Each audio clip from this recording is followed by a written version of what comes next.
काल काल भैरव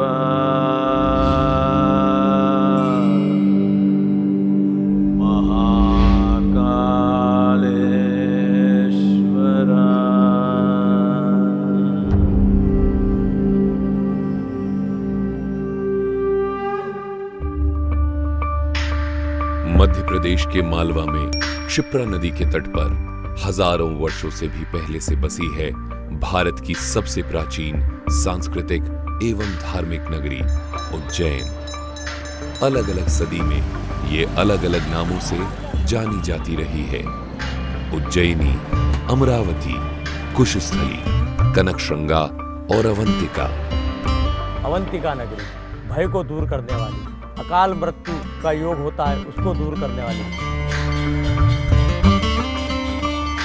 जितने भी भगवान विष्णु के अवतार हुए हैं, कूर्म अवतार हुए हैं, वराह अवतार हुए हैं, नरसिंह अवतार हुए हैं, राम कृष्ण, सभी अवतार किसी न किसी समय पर अपने अवतार के समय पर अवंतिका में आए हैं। पुराणों में सप्तपुरी यानी 7 मोक्षदायिनी नगरों का वर्णन है, उसमें उज्जैन नगरी भी शामिल है। Ujjain had become a city of devotees. Ujjain भक्तों और ज्ञान के जिज्ञासुओं का नगर था। वो लगभग भारत की दूसरी काशी की तरह हो गया था। प्राचीन काल में उज्जैन में हजारों मंदिर स्थापित किए गए थे, इसलिए उज्जैन को मंदिरों की नगरी भी कहा जाता है। यहाँ महाकाल ज्योतिर्लिंग के अलावा 84 लिंगों में महादेव अलग अलग रूपों में मौजूद हैं। हमारे अवंतिका में शक्तिपीठ है, हरसिद्धि शक्तिपीठ है, जो विक्रम की आराध्य देवी है और कृष्ण की कुल देवी है। प्राचीन काल में ये विक्रमादित्य के राज्य की राजधानी भी थी। यहाँ पर महाकाली हरसिद्धि के रूप में मौजूद हैं। कथाओं के अनुसार उज्जैन में सती की कोहनी गिरी थी और हरसिद्धि मंदिर वहीं स्थापित किया गया था। रोज शाम को मंदिर के प्रांगण को दीपों से सजाया जाता है और आरती के समय मंदिर की छटा बेहद खूबसूरत व निराली होती है।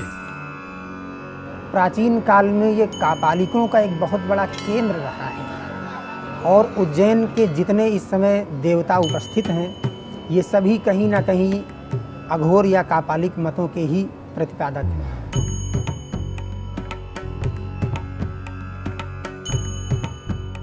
काल भैरव, काल भैरव का अर्थ होता है कि जो काल अर्थात समय का भी भरण पोषण करने में सक्षम हो। गढ़कालिका काली माँ का मंदिर है।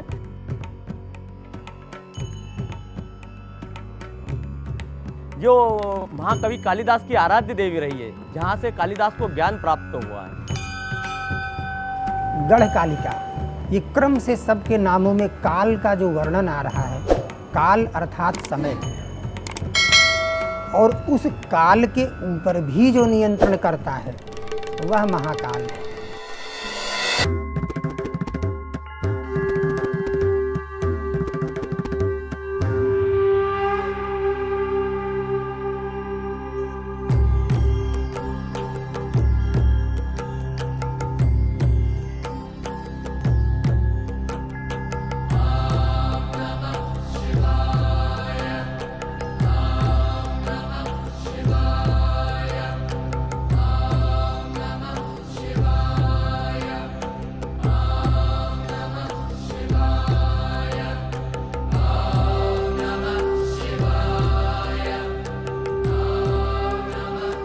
दूषण दैत्य का वध करने के लिए और उसके कोप से एक ब्राह्मण बालक को बचाने के लिए भगवान शिव स्वयं प्रकट हुए थे इस जगह पर और उस दैत्य को और उसकी समस्त सेना को यहाँ पर नष्ट कर दिए थे। उस बालक के निवेदन पर भगवान महाकाल ने हमेशा के लिए उसके पास निवास करने का निश्चय किया और इस ज्योतिर्लिंग के स्वरूप में यहाँ स्थित हो गए। तब से यह स्वयंभू ज्योतिर्लिंग यहाँ पर विराजमान है। भगवान शिव देश भर में 12 स्थानों पर ज्योतिर्लिंग के रूप में विराजमान है। उज्जैन में इन्हीं में से एक ज्योतिर्लिंग महाकालेश्वर मंदिर के गर्भगृह में स्थापित है। भगवान शंकर का ये एक पूरा ब्रह्मांड में एक ही शिवलिंग है जो दक्षिणाभिमुख ज्योतिर्लिंग है। दक्षिण दिशा काल की, काल को जिसमें भस्म कर रखा है वो महाकाल है। गर्भगृह में ऊपर सिद्धि यंत्र स्थापित है। महाकाल के बाईं ओर गणेश विराजमान है, दाईं ओर त्रिशूल के पीछे कार्तिकेय और दोनों के मध्य में माता पार्वती। इस ज्योतिर्लिंग की वास्तविक समय सीमा कि यह कब से है, इसके बारे में हमारे ग्रंथ मौन है। वो कथानक उपलब्ध होता है किंतु समय सीमा का निर्धारण उपलब्ध नहीं होता है। पुराणों के आधार पे हम 5 से 7 हजार वर्ष पूर्व इस मंदिर के निर्माण तक तो पहुंच सकते हैं, लेकिन इस मंदिर के निर्माण के पूर्व यह ज्योतिर्लिंग कब से है, इसके बारे में हमारे ग्रंथ मौन है, क्योंकि आज भी वास्तविक भूतल के नीचे महाकाल जी विराजमान होते हैं।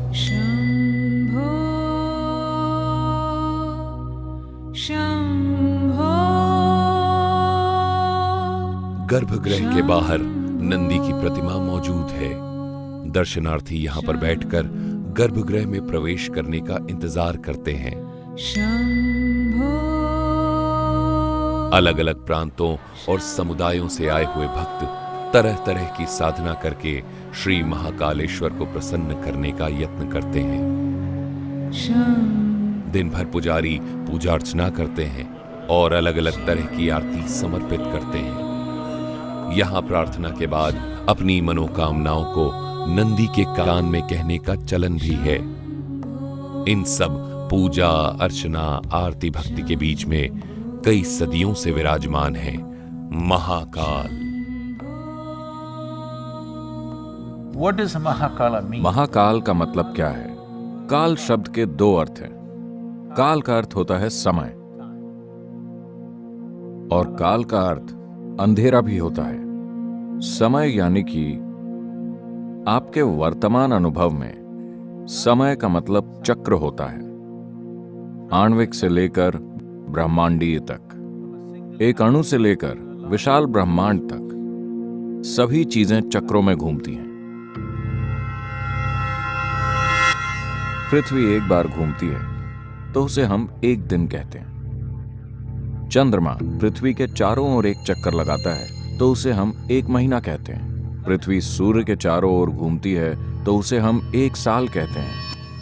नींद और जगने के चक्र, खाने पाचन भूख के चक्र, इस तरह बहुत सारे चक्र हैं। चीजों की चक्रीय गति से ही आपको समय का आभास होता है। अगर चक्रीय गति नहीं होती, अगर सृष्टि में चक्र नहीं होते, अगर भौतिकता नहीं होती तो आपको समय का अनुभव नहीं होता। यानी कि समय भौतिक अस्तित्व के जरिए व्यक्त होता है। भौतिक अस्तित्व एक विशाल अनस्तित्व की गोद में घटित हो रहा है, जिसे अंग्रेजी में स्पेस या अंतरिक्ष कहते हैं। यहां हम उसे काल या अंधकार कहते हैं। हम अंतरिक्ष को अंधकार इसीलिए कह रहे हैं क्योंकि अगर आप प्रकाश को देखना चाहते हैं तो या तो आपको प्रकाश के स्रोत को देखना होगा या किसी ऐसी चीज को जो प्रकाश को रोकती हो, वरना आपको प्रकाश का कोई अनुभव नहीं होगा। आप सूर्य और चंद्रमा को देखते हैं। सूर्य प्रकाश का स्रोत है, चंद्रमा प्रकाश को परावर्तित यानी कि रिफ्लेक्ट करता है। बीच में सब अंधकार है मगर रोशनी गुजर रही है।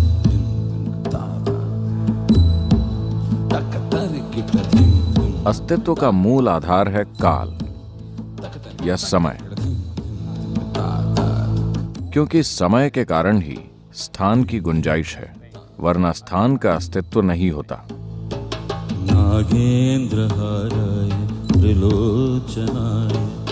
इसलिए स्पेस को काल या अंधकार कहा जाता है, क्योंकि अंतरिक्ष अंधकारमय है।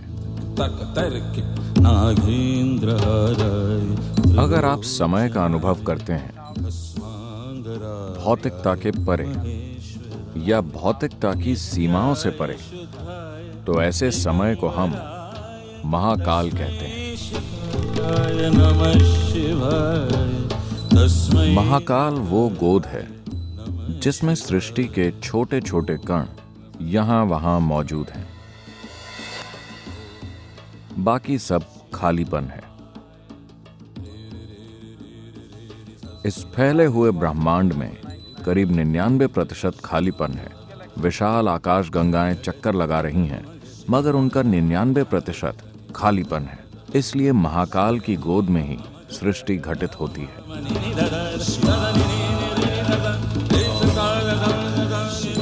अगर आप सृष्टि के सीमित कणों से जुड़े हुए हैं तो आप समय का अनुभव चक्रीय गति के रूप में करते हैं।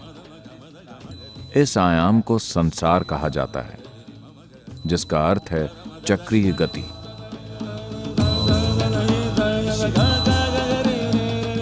अगर आप इसके परे चले जाते हैं तो इसे हम वैराग्य कहते हैं, यानी कि आप पारदर्शी हो गए हैं। जब आप पारदर्शी होते हैं तो आप रोशनी को नहीं रोकते। रोशनी को न रोकने का अर्थ है कि आप जीवन की बाध्यकारी प्रकृति या चक्रीय गति से मुक्त हो गए हैं। जीवन की चक्रीय गति से मुक्त होने को मुक्ति या मोक्ष प्राप्त कर लेना कहा जाता है।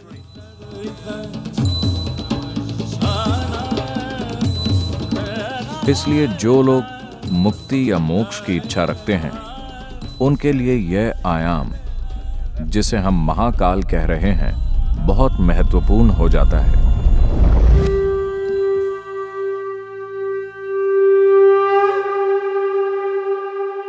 ये सिर्फ संस्कृति से जुड़ी हुई चीज नहीं है, इसमें एक विज्ञान है। उस कृपा क्षेत्र में होने पर, इस महाकाल रूप की मौजूदगी में जब आप वहां जाते हैं तो सब कुछ खत्म, सब कुछ जलकर राख हो जाता है। इसका अर्थ है कि आप भौतिक से मुक्त हो गए हैं। वो रूप आपको अपनी परम मुक्ति, मोक्ष की ओर ढकेलता है।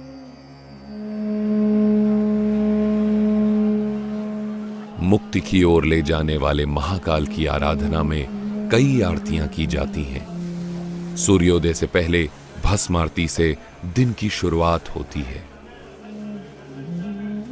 भस्म आरती के दौरान महाकाल को पंचामृत अर्पित किए जाते हैं।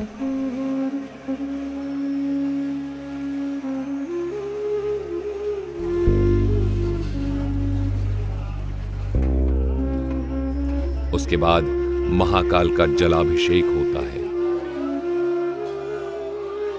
और फिर अनेक विधि विधाओं से महाकाल का श्रृंगार किया जाता है। नमामि शमीशान निर्वाण रूपम विभुं व्यापकं ब्रह्म वेद स्वरूपम। भगवान यहाँ पर ब्रह्म रूप में विराजमान है, क्योंकि ब्रह्म का जो स्वरूप है, निराकार और साकार दोनों स्वरूपों के अंदर परमपिता परमात्मा रहते हैं। भगवान महाकाल जब प्रातः काल भस्म आरती होती है तो वो निराकार से साकार रूप धारण कर लेते हैं, अर्थात शिव से वो शंकर बन जाते हैं।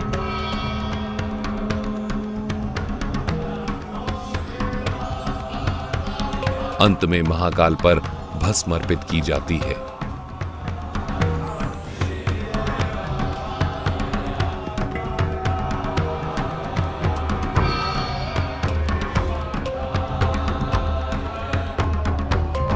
ये प्राचीन मंदिर जब से स्थापित हुआ है, तब से यहाँ पर भस्म का लेपन होता है और यह क्रिया भगवान महाकाल की प्राचीन समय से सन्यासियों का एक विशेष वर्ग करता आया है और सन्यासियों के उस विशेष वर्ग का जो महंत होता है, वही भगवान महाकाल पर भस्म का लेपन किया करता है।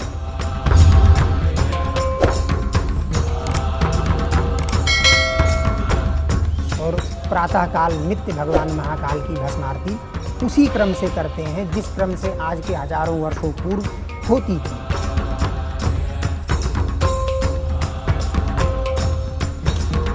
और यही भगवान महाकाल की मुख्य पूजा मानी जाती है।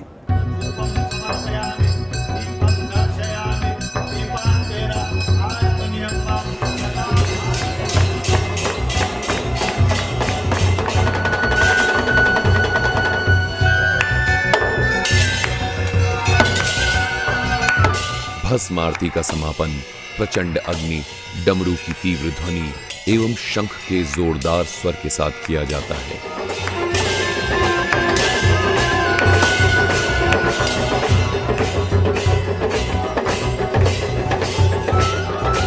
प्रातःकाल भस्म आरती के बाद 7 बजे दध्योदक आरती होती है। दही और चावल का भोग लगाया जाता है। दोपहर 10 बजे भोग आरती होती है जिसमें भोग का अर्पण किया जाता है। शाम 5 बजे भगवान महाकाल का पूजन श्रृंगार होता है जिसमें भगवान महाकाल को भांग समर्पित की जाती है। उसके बाद जल चढ़ना बंद हो जाता है। शाम 7 बजे संध्या भोग आरती की जाती है। संध्या काल में आरती के दौरान तेज नगाड़ों, ढोल, घंटियों के साथ महाकाल का वंदन किया जाता है।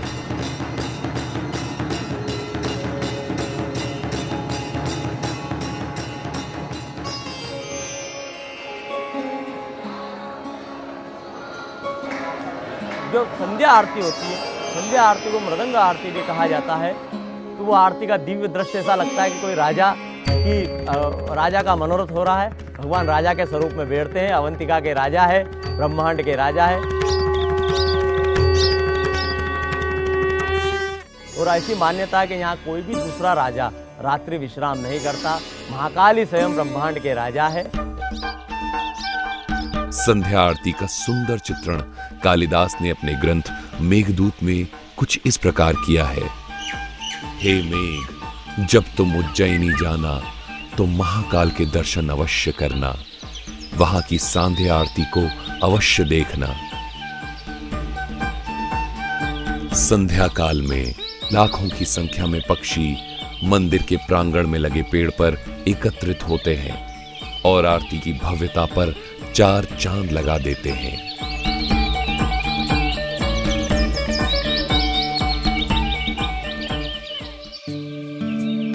महाकालेश्वर मंदिर में गर्भगृह के अलावा 2 और महत्वपूर्ण हिस्से हैं।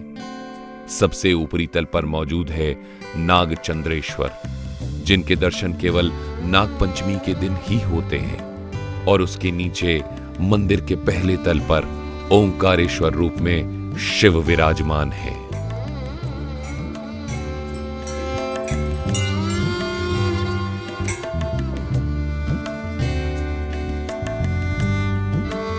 सिंहस्थ कुंभ उज्जैन का महान धार्मिक पर्व है। कुंभ का शाब्दिक अर्थ है कलश। पुराणों में वर्णित कथाओं के अनुसार समुद्र मंथन के बाद अमृत लेकर जाते समय अमृत की 4 बूंदें कलश से छलकीं और पृथ्वी पर गिर गईं। उसके बाद उन 4 स्थानों हरिद्वार, नासिक, प्रयाग और उज्जैन में कुंभ मेले की प्रथा का जन्म हुआ। कुंभ के दौरान चैत्र मास की पूर्णिमा से लेकर वैशाख की पूर्णिमा तक पवित्र क्षिप्रा नदी में स्नान करने को काफी महत्वपूर्ण माना गया है। This is the 12th cycle. ये 12 साल के सौर चक्रों का 12वां चक्र है। इसे सिंहस्थ कुंभ कहा जाता है। महाकाल के दर्शन हेतु श्रद्धालुओं की भीड़ सदियों से लगती रही है। हमारा सभी श्रद्धालुओं से निवेदन है कि आए, महाकाल की नगरी है, अवंतिका है, यहाँ पर उनको सब चीज सुलभता से मिलेगी, पर एक निष्काम भाव से आए।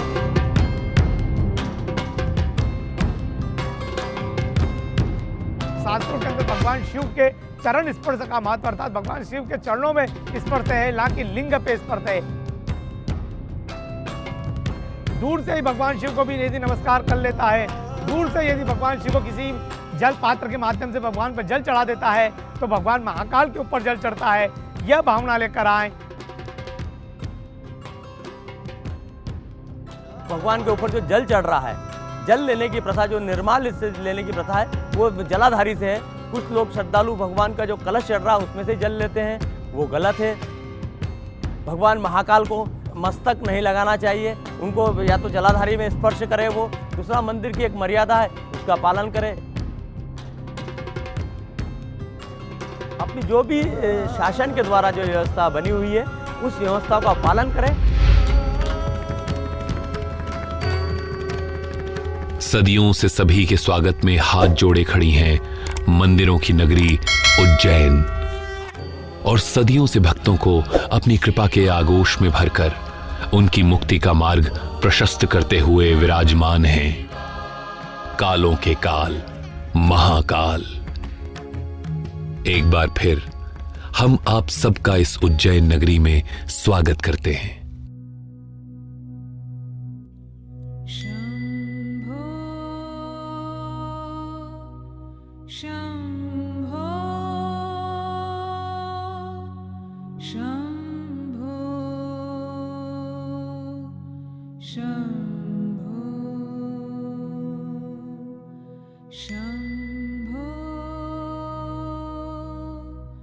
Shambho